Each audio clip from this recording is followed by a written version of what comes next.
PVI untuk menempati tempat di podium. Saya bacakan sekilas untuk CV beliau karena pasti beliau ini sudah sangat heboh dan terkenal ya. Terima kasih kepada rekan-rekan yang sudah datang pada acara ini dan saya mengucapkan Assalamualaikum warahmatullahi wabarakatuh dan selamat siang.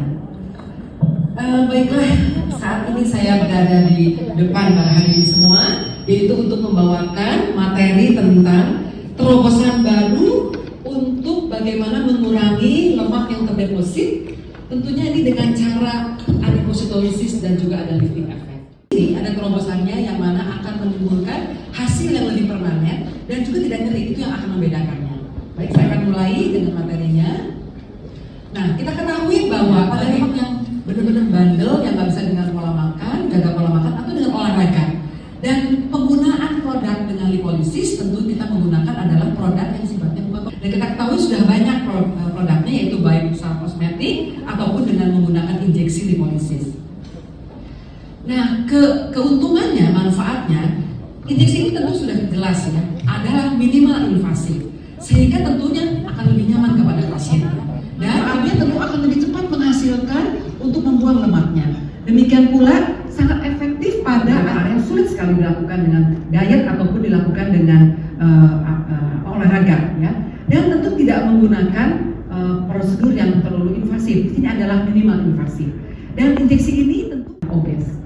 Nah, di sini ada beberapa mekanisme dari lipolisis, adipositosis, dan liposereksis. Nah, membedakannya di sini adalah bahwa pada lipolisis tipenya itu adalah molekuler dan juga dia menggunakan bahan yang sifatnya alamiah. Tentu dia akan kembali proses metaboliknya, dia bersifat reversibel. Dan mekanismenya kita ketahui bahwa adanya trigliserida di dalam sel lemak itu akan dipecah, kemudian dia akan dipecah menjadi asam lemak bebas dan gliserol, yang kemudian nanti dia akan dengan proses enzimatik yang akan masuk ke mitokondria akan berubah menjadi energi. Tentu ini sifatnya hanyalah mengurangi sel volume dari sel lemak. Oleh karena itu dia bukan sifatnya yang permanen. Nah, disinilah yang terprogram kematiannya sehingga apoptosis, sehingga itu akan lebih lama waktunya. Nah, pada produk ini adalah menyebabkan nekrosis yang sifatnya akut, sehingga dia menimbulkan suatu inflamasi yang akhirnya segera hasilnya dalam beberapa hari akan tampak.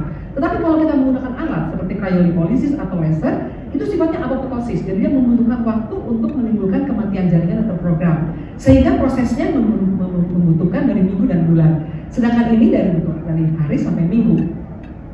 Demikian pula kasus pada liposereksis, ini adalah suatu proses yang mekanikal dan juga sifatnya fisikal. Dia akan ketahui bahwa dengan menggunakan injeksi lipolisis, tentu ini seperti L-carnitin yang sudah banyak digunakan atau kafein yang sifatnya meningkatkan daripada hormon sensitif lipase sehingga akan terjadi pembakaran lemak.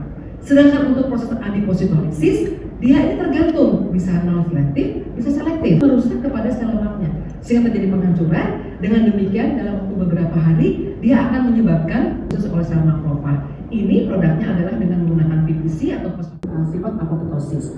Demikian pula dengan liposereksis, sifatnya non selektif dan juga dia tentunya dengan menggunakan liposuction atau dengan lipektomi.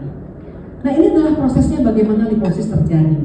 Jadi pada waktu sel lemak itu ada mengandung gliserid, dia tentu akan dirubah dulu menjadi gliserid, monogliserid, kemudian dia akan pecah menjadi gliserol dan asam lemak bebas.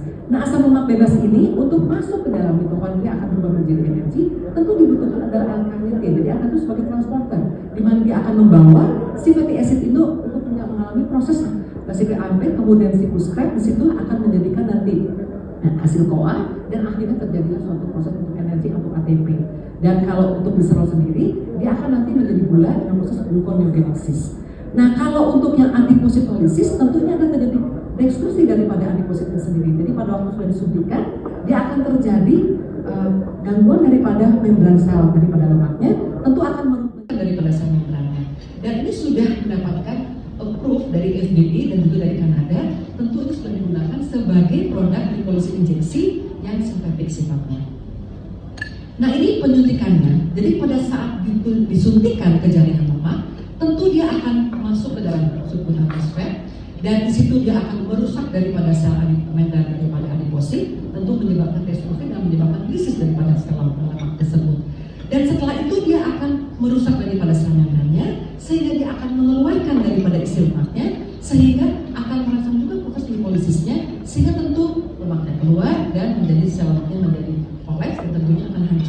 Nah, setelah itu terjadi proses terjadinya inflamasi di situ. Tentu akan merangsang terjadi imun respon dan adanya makrofag yang membantu untuk bagaimana dia mengeliminasi pada sel-sel tadi lemak yang mati. Tentu ini akan bertahap prosesnya. Dan setelah itu adanya inflamasi, tentu kita ketahui bahwa fibroblast akan terinduksi sehingga dia akan merangsang daripada produksi kolagen. Tentu inilah akan menyebabkan darah yang disuntikan akan lebih kencang. Nah, ini untuk fosfolipid tadi yang selanjutnya, di mana pada PPC ini tentu ini adalah suatu fosfolipid yang integral terhadap membran sel juga, dan ini suatu berperan dalam untuk metabolisme lipid dalam tubuh kita.